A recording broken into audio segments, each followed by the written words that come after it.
Hola a todos, bienvenidos a los nuevos enfoques de administración. El día de hoy vamos a tratar de resumirlo, el tema de la reingeniería. Vamos a ver cuáles son los aspectos más importantes de la reingeniería. Comenzaremos viendo el tema conceptual. Según Harmer y Champing, es la revisión fundamental y el rediseño radical de procesos para alcanzar mejoras en medidas críticas y contemporáneas de rendimiento, costos, calidad y rapidez. Vamos a ver las características del proceso de reingeniería. Tenemos la estructura organizacional alta y jerarquizada.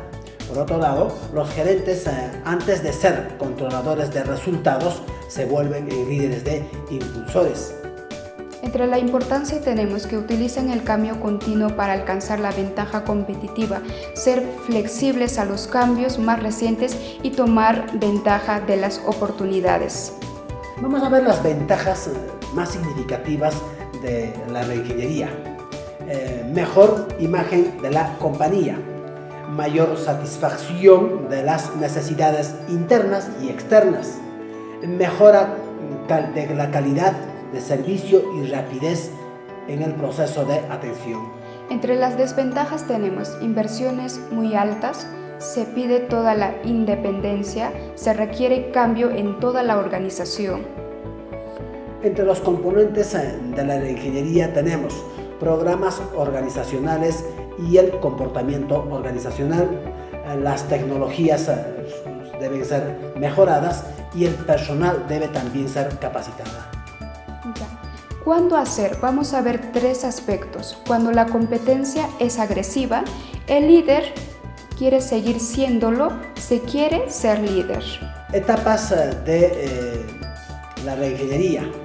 La preparación, proceso en la cual hay que prepararnos en los aspectos más relevantes como fueran las tecnologías, el personal y las estructuras. Y otro aspecto es la identificación de los puntos a los cuales vaya a afectar en mayor medida el proceso de la reingeniería. Y la visión debe ser rediseñada porque a partir de esta incorporación de la reingeniería hay que entonces visionar a otra dimensión. Finalmente, la solución y la transformación de la organización. En conclusión. Con respecto a la conclusión, la reingeniería es la herramienta fundamental que permite el cambio continuo para alcanzar una ventaja competitiva. Queremos hacer la recomendación correspondiente. Si se quiere aplicar el proceso de la reingeniería, vayamos a pensar en cuestión económica. Si estamos preparados económicamente, pero que a la vez también si estamos preparados emocionalmente, porque el tema de la reingeniería va a hacer un cambio radical de la organización, ¿sí? Comenzar de cero y entonces redimensionar todo el proceso. Vale decir, entonces, a partir de estos tips que le hemos dado el día de hoy, el proceso de reingeniería entonces necesita pensar de manera mucho más eficiente. Gracias.